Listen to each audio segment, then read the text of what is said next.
In this segment, we're going to talk about initial scene size up. With the initial scene size up, we're looking at what is going on the incident scene. We're looking at the different components and what we need to know before we actually make entry into a building. Now, we're going to talk about some primary objectives here. First, we're going to define initial scene size up. We want to see what does it mean and how does it affect you as a firefighter. Then we're going to determine when an initial scene size up should occur. Third, we're going to explain the components of initial scene size up. And then fourth, explain the notification process. Now, all of these are very important because it's not just an issue of you understanding what's going on to the call you're responding to, but as well communicating that out to everyone else that's en route and responding. So let's get started. Now, before we get too far into this, what I want to talk about is why is initial scene size up important? Why is it so critical when you first roll up to make sure that you do this? Well, first of all, I want to take a look at this first picture. When you first take a look, you see that everything seems to be in the roof area along the top. Natural impression would be that it's an attic fire or something along that lines. However, take a closer look when we actually look completely around the building. If we walk around and look at the back side of this building, what you'll notice is not only is it going through the roof and in the upper area, but it's also into the second floor. So we see heavy fire rolling out the windows on the second floor as well as heavy smoke along the roof line. In addition, if you also notice, the fire is extended further out than in the initial picture that we looked at. Initially it looked like it was contained to one section of the house, where now we can see that it's much further along. Alright, let's take another look at another structure. Now in this case we're looking at a residential home. We look at the front, we see basically a one-story house, two-car garage, and what appears to be a couple of gables, but for the most part your standard home. However, when we walk around to the back side of this home, what we see now is two stories, a walkout section there coming off the basement, as well as a number of different components of the house that we need to be aware of. And so when you do your initial size up, we want to make sure that we get all the information we possibly can because of a number of factors. First is that you get a better picture of where your means of egress and evacuation is going to be. We also get a better view of where exactly is the fire and where is it going. We also get some good information overall of what we're going to be dealing with, and this is critical before a team goes in. Now, so let's take a look at some of the other topics. Alright, so we've established now why is a size up important, and particularly the initial scene size up. But what we want to also first do is come to a common definition, and this is very important. You hear this a lot in your communications classes, is that understanding common terms, common knowledge is very important, not only in the response but in discussions within the station. So we want to have a good common definition of what is initial scene size up. And the definition I'm going to be working with is a rapid mental evaluation of various factors related to an emergency incident. This should include all angles. Now, one of the key terms that we'll hear pretty regularly is the issue of 360 size up. Now, 360 size up is a component of this, but I'm going to suggest that we expand it out not only beyond the 360, but as well what you probably learned in your company officer class or firefighter classes. Many cases they will tell you to start your size up early on around the structure. What I'm going to suggest is that you actually begin your size up at the street. And as soon as you begin making your way to the structure from the street, you want to begin collecting data and seeing what all you are going to run into with this scene. Now, one question you may be asking yourself is, how does this apply to me? And one of the critical things I hope you realize after going through this is that initial scene size up applies to everybody. Everybody's going to be taking on a role. Now, as I said, first go around, the officer is going to be walking around the seat, or whoever's in that officer role, be it a firefighter, driver, operator, or whatever the case. But size up is important to all of us because, again, each of us have the potential that we could be taking on that role within the scene. So while some of this stuff may sound specific to the fire officer, overall what I want you to get is that it applies to everyone. Now when we start talking about initial scene size up, we want to take a look at what are the pieces we need to be looking for. We've come to our definition. Now we want to see what are we actually, when we first get there, what are the type of things we need to consider? Now, so what I'd take a look at are several things. First, we should include what type of construction are we dealing with. Are we dealing with a situation that's balloon construction? Are we dealing with masonry? What type of construction is involved in this building that we're responding to? The second is the occupancy. Our response is going to be different if we're dealing with a commercial structure during the day compared to a commercial structure at night. We also, whether we're dealing with a commercial structure or a residential.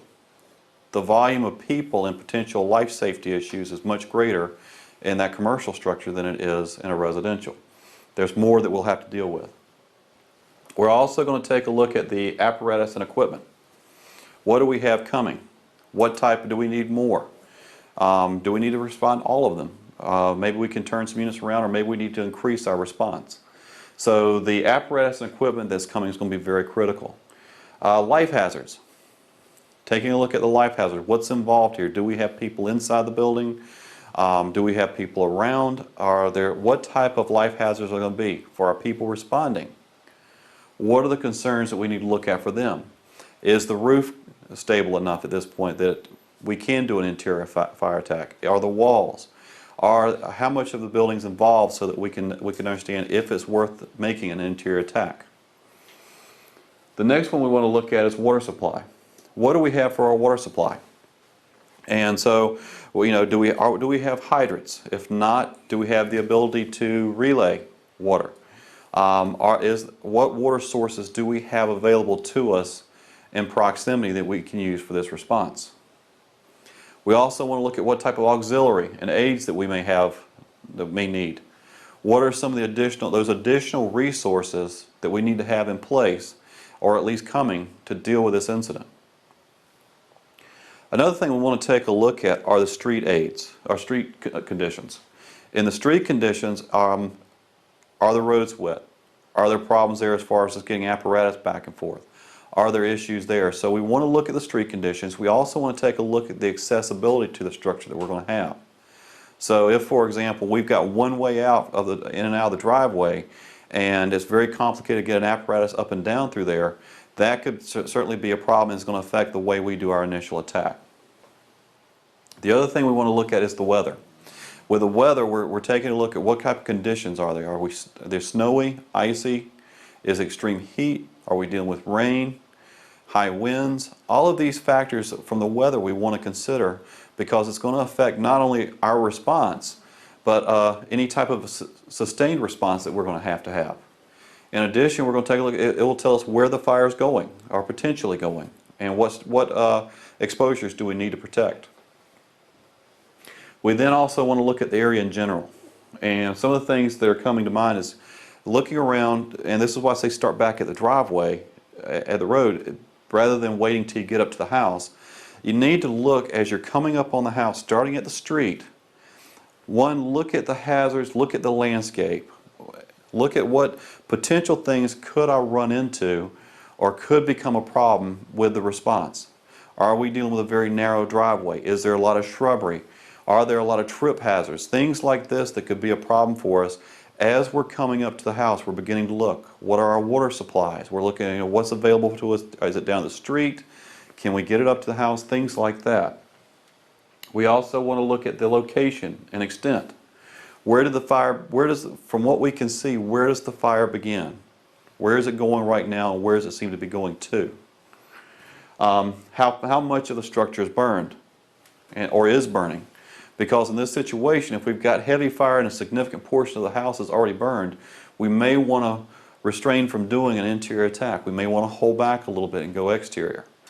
And this you can't tell just by simply sitting in the cab of the truck.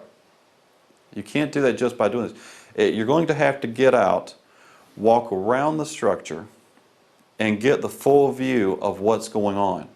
And this is very important, and many times it's forgotten.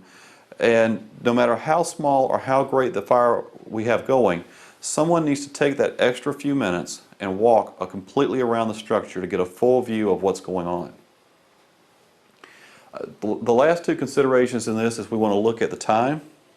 What time of day is the fire going? As I said earlier with the example, daytime in a commercial occupancy is going to have a lot more people in there than at midnight or 1 o'clock in the morning. Residential structure, there's less likelihood there will be someone in the house at 10 o'clock in the morning as opposed to 10 o'clock at night. So the time of day is going to be a factor as we're coming in and we're doing our size up. And then finally the height. And this we're going to take a look at what are we dealing with there. Are there additional resources such as ladder trucks we need to call in? Are we going to be able to do an attack with the resources we've got? And so forth. Now, so these are all the considerations. And I know there seems like a lot of them, but we've got a simple way of remembering these. And I think this will help as well. But the key is to make sure you get as much detailed information as you can before you make your attack, so that what you decide how you're going to approach this can be validated, it can assure you the potential other risks that you could run into, as well as are you taking unnecessary risks. One very simple way to remember this is through the acronym Coal was Wealth. And by keeping that in the back of your mind, coal was wealth, is the first letter of each of the terms that I just talked about. And so this is a very easy way to kind of keep it in the back of your mind, to kind of formulate in your mind what you need to be looking for. Now, you may not be able to catch all by a specific term, but what I am looking for is that you're able to take this and at least understand the information you're trying to gather. Now, one of the things that comes up is, when do I begin trying to get information on this? And the best thing I can recommend is to go ahead as soon as you get on the truck, as soon as you go en route, go ahead and try to start gathering information. For example, when the dispatcher comes over and provides the call-in information, one of the things I typically listen for is, where was the call made from?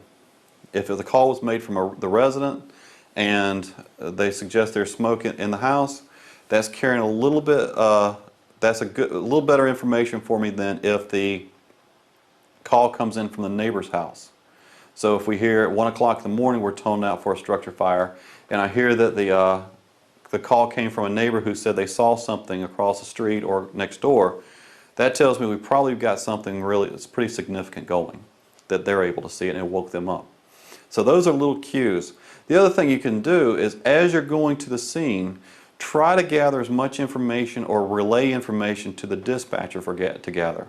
Now, this may create a bit of chatter going back and forth, but if you have based on that initial tone out, you've got the impression you've got a working structure fire, you want to go ahead and gather as much as you possibly can on the way.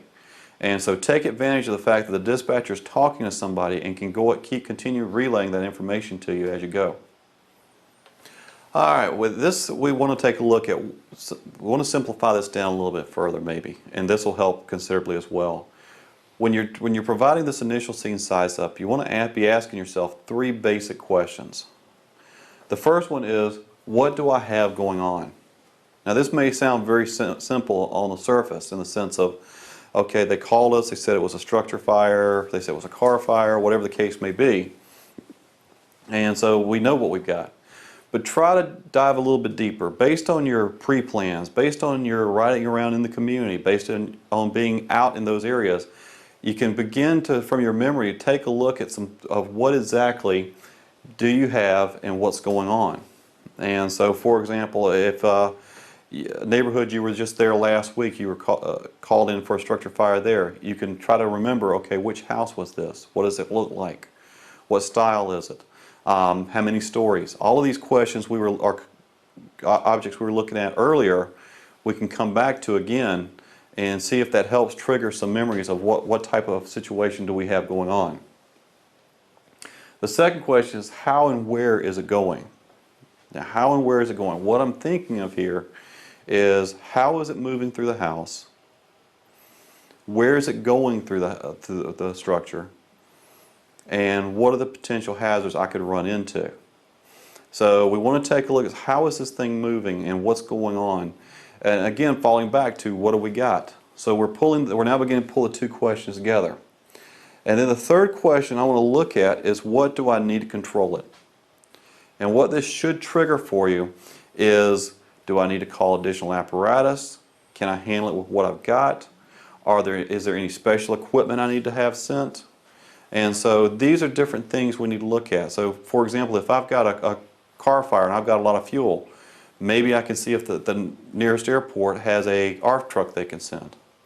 You know, maybe something with foam that we can use to fight this thing. If we're dealing with an older structure, maybe instead of just using water to fight the fire, we've got a unit that's close by that we could call for that has compressed air foam.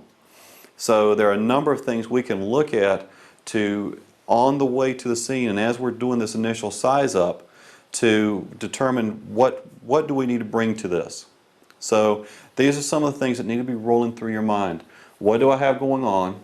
How and where is it going? And what do I need to do to control it? And so with that, you should be beginning to develop a pretty good plan of attack. All right, now we talked about what are the components you need to look at for a size up.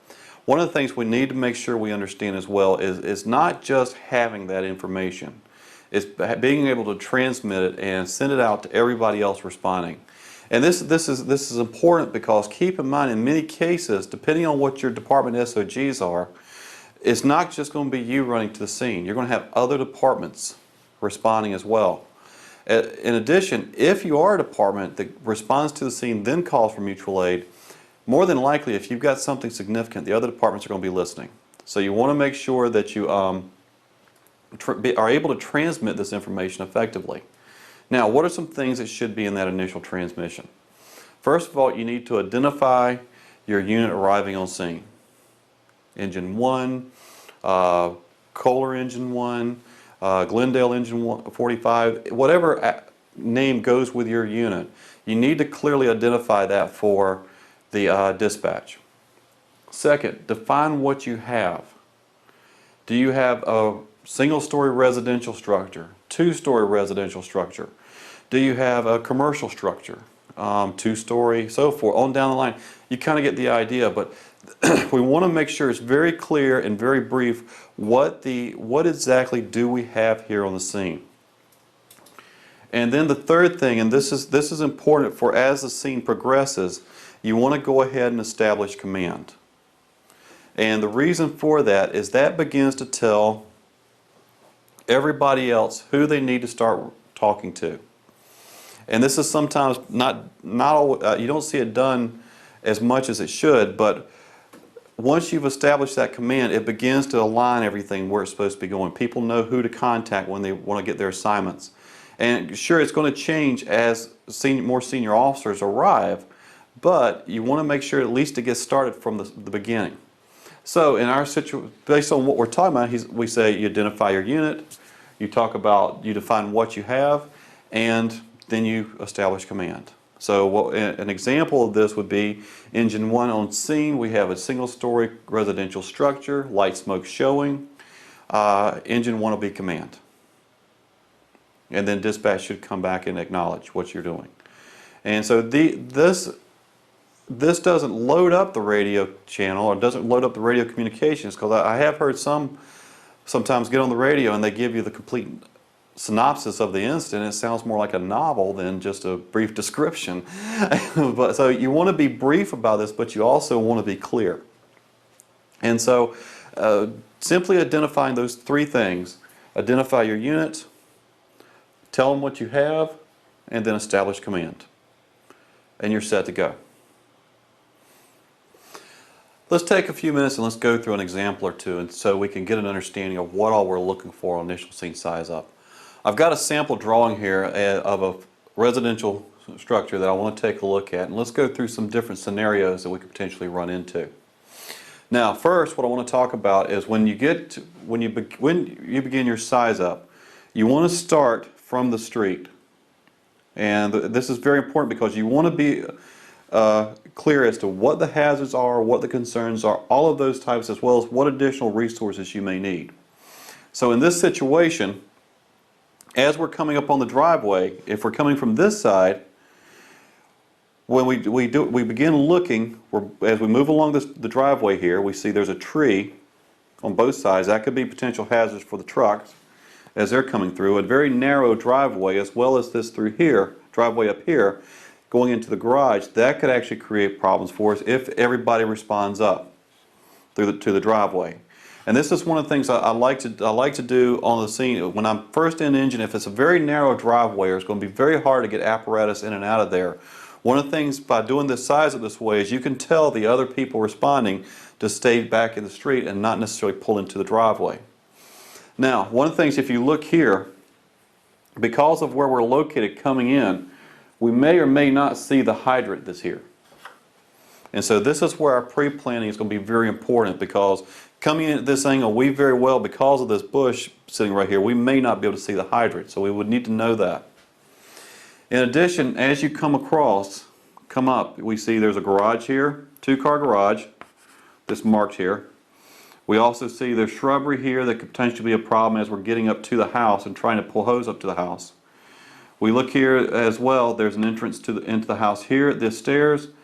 But then what we want to make sure we do before we start trying to pull line and go into the house, what we want to do is we want to make sure we do a complete 360 walk around so that we can have a pretty good idea of what we have. So we continue walk, we see there's potential trip hazards or hazards right here from the tree. This is very important to see here. We've got a swimming pool in the backyard. At night, particularly with swimming pools, if they're not fenced off or they're not marked, they could be very hard to see. So we want to be aware of that as a hazard. We also notice there are stairs here that we need to be aware of. For some reason, either coming out the entrance or coming out of the second floor. We need to get more information. We can pick that up as we walk around.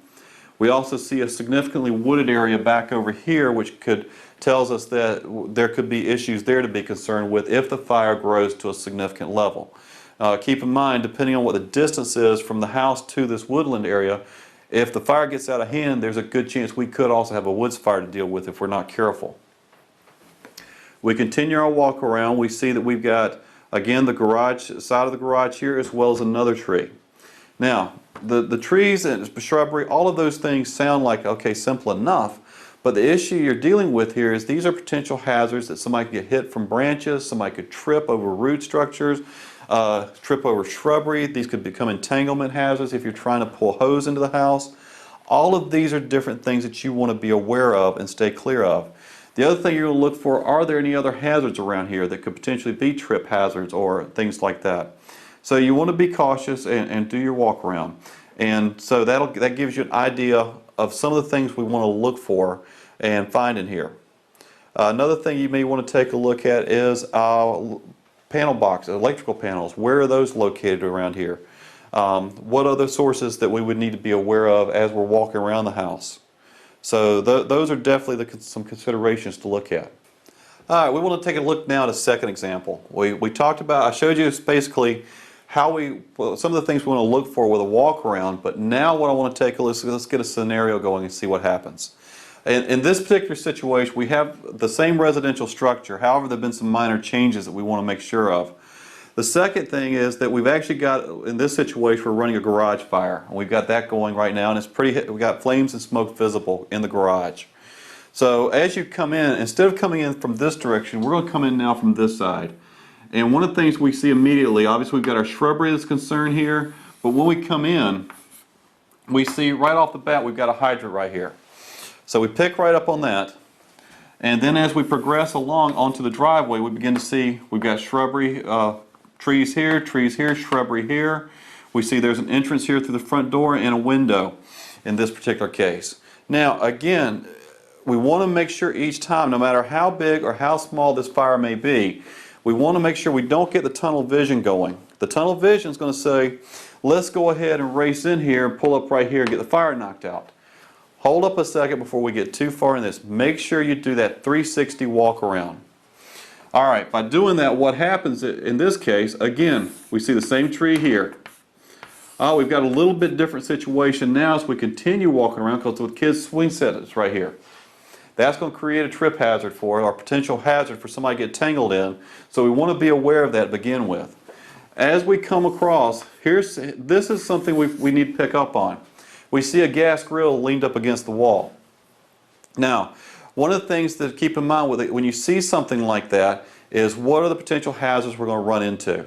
In this case, we could have a propane tank or something along that lines that could be volatile should the fire get out of hand. So we need to definitely be aware of this right away. As we move around, we can see that here's our fire that we talked about. It's apparently vented out a window. And then we continue on around, we have our trees, more hazards, and what all the issues that we need to be concerned with, as well as the wooded area back here. Now, keep in mind, if the wind, for example, we talked about the weather conditions. If the wind is blowing this way, it's obviously going to push the fire back toward here. And we've got obviously the tree area, but for the most part we've got pretty clear area to work with. However, if the wind is blowing this way, we've got the potential of this pushing back into this wooded area. If the wind's coming from this direction, we have the very likely possibility the wind could help move this back into the house area. Based on what we've seen so far of this is that nothing has moved into the house. And there again, coming from this direction, it's just going to push it out this way. And possibly could push it into the house again.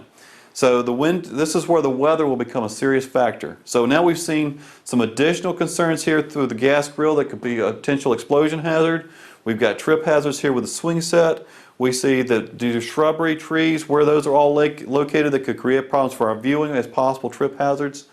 And as well, we begin to see from walking around here, there's no fire that's moved into the house. So the fire is staying in the garage at this point by the time we get here. Now that's important to someone here to note, because what happens is the tendency is we get the tunnel vision. Had we pulled up here and started pulled up the garage door and started fighting the fire, which is a very common practice, what we potentially could have done was push the fire back onto the gas grill or pushed it back into the house. And this is one of the reasons you hear say that if you've got a garage fire like this, and you've got nothing has moved into the house, it might be a better option to come in through the front door and go through the kitchen in this particular case and push the fire away from the unburned section. And so doing this 360 gives us quite a bit of information to work with. It also tells us what specific hazards we've got to worry about and be concerned with so that we don't get surprised. And this is the idea with a 360 walk around and with the initial scene size up, is to avoid the surprises. We don't want to get into a situation and find out we get in trouble, or we get ourselves trapped, or potentially an explosion or something of that nature. So making sure you take the extra few minutes to walk around the structure, see what you have, see what type of situation you've got, getting that information gathered, see what type of hazards you need to be concerned with, as well as what type of potential things you could run into, and then relaying that information back to the communications center, back to the dispatcher, and to the other units responding. This way there's a good communication flow of what's going on, and as well as the other units start arriving, they can assist and be a better resource for you rather than trying to find out what they need to do. So the initial scene size up, the walk around, all of these pieces are critical to the success of our response.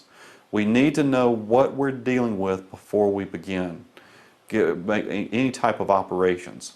We also need to be aware of what type of hazard we're running into and if we need to do an interior attack or simply back out and do an exterior. Previously we just looked at a residential structure and some of the things that we need to keep in consideration as we're doing our size up. Now I want to take a minute and take a look at the commercial structure scenario. And the drawing we have here, we have a shopping center with a variety of stores out here that we need to be aware of. On the anchor store here, we've got a grocery store. We've got shopping carts here, light posts, loading dock off the back, and a dumpster. We've also got a hair salon, a pet store, movie rental.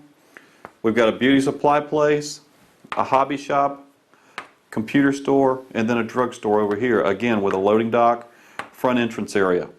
Now we've got hydrants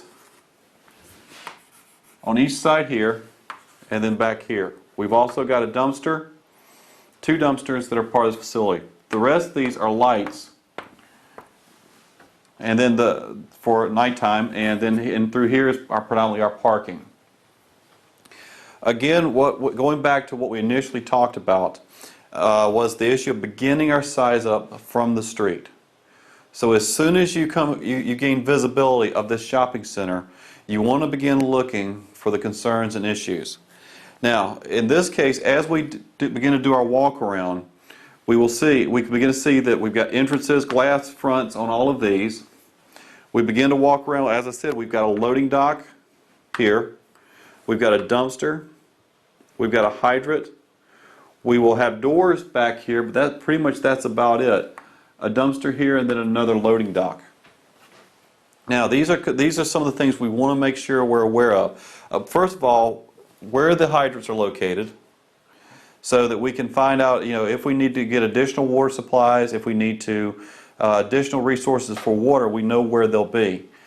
These dumpsters could be potential problems depending on the fire, where the fire is, and where they are located in proximity to the building. And then we want to notice the loading docks, because again, these can be a benefit or a setback. They can be a benefit in the sense they provide an alternative way for us to be able to move large amounts of equipment into the building for fighting the fire.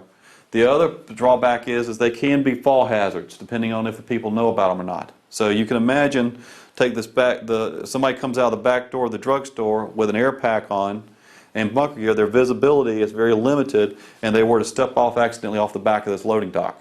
And there could be definitely potential problems there. Same thing with the grocery store. So we also, taking a look at these dumpsters, again, they could be potential hazards, but they could also make the situation a lot worse with whatever is stored in here. We've got covered areas here, sidewalks. These are concerns because depending on how big the fire gets, these could potentially collapse fairly quickly. As well, we want to take a look at what type of construction the other parts are, if they're concrete, which is very common. As well, what type of roof construction do we have? So do we have a situation where there's potential weak roof, or a roof could collapse fairly easily when exposed to heat? So these are some of the factors we want to consider going around. And so we would continue much like we did with the residential structure. And while this may take a little bit longer to go through at this level, that's well worth, because the risks are a lot higher in something like this, because it's very easy for someone to get lost. It's very easy for someone to get the loose direction and end up going out a wrong door or different door than they anticipated.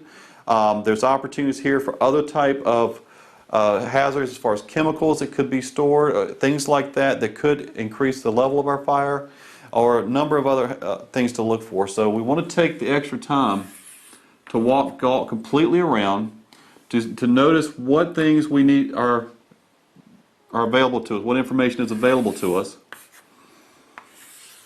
and continue noting our dumpsters, noting where our exits are for each of these buildings off the back. Continue, yes, we see the loading dock, we see a hydrant here, and then we continue around and we've got open air. Now this is beneficial, this big parking lot, because now we know we've got a fairly good area for staging. Where in the previous example, you had a very narrow driveway, so it was very hard to get apparatus in and out of there. Where here we've got a fairly large parking lot, so we've got the ability to stage more apparatus and carefully place them in a better situation than what we had at the residential structure. And this is one of the things, as you're going through and doing your walk around, consider where you would be placing apparatus depending on the scenario you have here and what the situation may be. So that gives you an idea of what are some of the things you want to look for, and what are some of the key components you need to consider when you're dealing with this. Now let's take a look at a couple scenarios and apply what we've learned so far in the class. The first one I want to show you is we've got a dumpster fire on the back side of the grocery store in this shopping center. Now, again, it seems like a very simple call. The problem is simple call can easily turn into major calls if not addressed properly. And this is what we want to make sure of. When we come into the parking lot, we've got our response and everything, and we've got hydrants here. We've got a fairly open parking lot. As soon as we pull in, we're going to want to start assessing what's going on. We see multiple shops here, the glass fronts, the covered sidewalk. We see the lamp posts that are through here, and we see we've got two hydrants ready to go, and the shopping cart area. So that's just initial at the front. We continue around and continue this way. We see the loading dock, and here's where we see our fire. Now, the key is, the initial thing is we want to continue doing our going around and see what all we've got. Because one of the things that could happen, we see that we've got a small fire here, but again, what happens if suddenly everything shifts? Because, for example, again, if we've got wind coming out of this direction, there's a very likely possibility this is not going to be affected, or it's going to be affected very minimally. Same situation if the wind's coming from here. Coming from here, we could have this pushed back onto the building. And then from here, same situation. It could be pushed back on the building over here. Now consider as well, if the fire pushes back onto the building, what do we got? We've got a grocery store. It'd be interesting to see what they've got stored in the back of the grocery store. We've got a hair salon with possible chemicals there we got to deal with. A pet store here. Again, possible chemicals and possible other hazards that we could be dealing with as well. So we need to be aware of this. So we continue our quick search. We've got another hydrant here that we could use, and that may be the one that as we come around and finish our search, we may come back and say, okay, let's hit the hydrant here if we need it.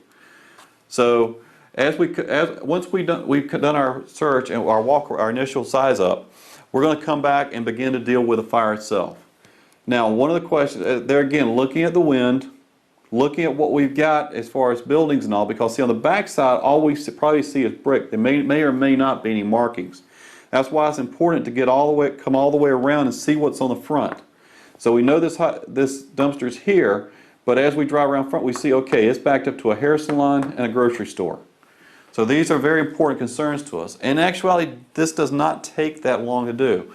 One of the key things with a commercial structure like this is that your hazards increase. There's greater possibility of getting hurt or injured in one of these type structures. So we see, and typically with these type stores, you consider the roof construction on these are very light, so the collapse rate is going to be a lot lower. So there's going to be a good possibility if there's a good working fire in here, the roof is going to go. So we want to be aware of this. We pull back around if we need to. We catch our hydrant, we pull up. We know we don't want to push the fire back onto the building. We want to push it away from the building if possible. So we're going to set our hose lines up so that we're pushing it away from the building, and as well be able to knock down the fire fairly quickly. In our last scenario, we took a simple situation of a dumpster fire and how to apply the tactics of the initial scene size up. Now let's take it a little step further and let's deal with an actual structure in our shopping center on fire. In this case, we have one from the grocery store. In the back side of the grocery store near the loading dock, we have a fire going. Now, this time as well, we're going to be approaching from this side of the shopping center. So as we pull up, again, coming into the shopping center, we see our hydrant here, and probably could see our hydrant here with no problem. As well, we see our light posts. We're looking at the covered sidewalk. We're looking at the storefronts to see what kind of stores we have and stuff like that. And then we're going to pull around this way just to change things up a little bit. Again, our second hydrant here, our loading dock, and then we go to the back side of the building. We find here another dumpster. Terrific, another hydrant here. And then we continue on across. We've got another dumpster here. And then we're going to slide across here. Here's where our fire is. We can see it rolling out of the back of the loading dock area. We don't know what all is in here quite yet, but we do see from there what we got, where the fire is located. And we may be able to, as we circle around, we may be able to see through the front if there's anything that's moved into the store itself or is contained in the back of the building. Now, again, with the fire now in the structure, this changes the dynamics quite a bit. One, these are typically very open areas. These are areas that once the fire gets into it, it can move very quickly. And in addition, depending on how we approach our attack with this, we could either push the fire away from the burn portion or just as easily push it into the rest of the store and further along to the shopping center. And as I want to bring up before, with the roof construction of these is that there is a greater likelihood these roofs will collapse compared to the residential structure we were looking at earlier. So these are all concerns we want to be aware of and take a look at.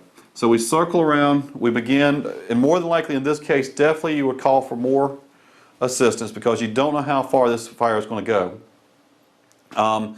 You want to try to move your attack, in this case, probably through the front so that you can kind of begin pushing the fire away from the unburned section and back toward the burned section.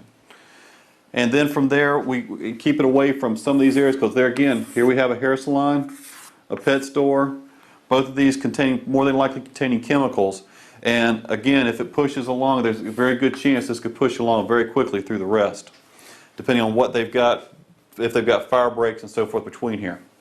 So very simply, this is not a very time-consuming thing, but it is something we've got to make sure it gets done. Because had we not done this initial size up in 360, we would have noticed that we would not have picked up on all the resources, one, that are available to us, nor we recognized any of the other hazards until we actually came upon them. So this gives you an idea of what how to do your initial size up. The key as well is once you've done so, you've gone completely around the building and found out what you've got. You want to radio this back to the dispatch so that they can notify the other units and that everybody who's responding has very good information coming into the scene, as well so that they can also respond and as they're responding, get an idea of what they need to do to assist and be a part of the response effort.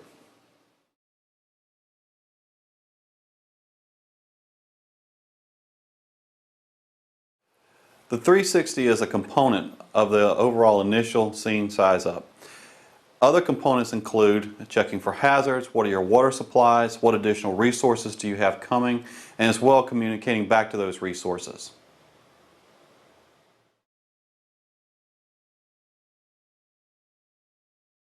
No matter what the size of the call, the type of call, or what you may be coming up on, it is always important to do a 360. This way you're fully aware of the hazards, you're fully aware of what you're going into. It's just critical that each time you roll up on the scene that you provide that 360. If you look at the national averages now, the typical structure fire, the numbers are going down. And we're seeing less and less in those while we're seeing an increase in automobile accidents, EMS calls, and various other types of incidents. So it's very easy when we respond to a structure fire or a typical structure fire that we get the blinders on, we want to race in, get the fire knocked down, and get things handled fairly quickly. However, the few minutes it takes to do a 360 walk around, to size up our scene and take a look at what we've got, can make the difference in what could be a very simple small call and what could become a major catastrophe. And it's very important at the company officer level to make sure that when you first arrive on that scene, while the folks are pulling the hose, they're setting up for water supply, to go through and do your 360 walk around and to make sure that everything is covered and that your crew is safe when they go into the building.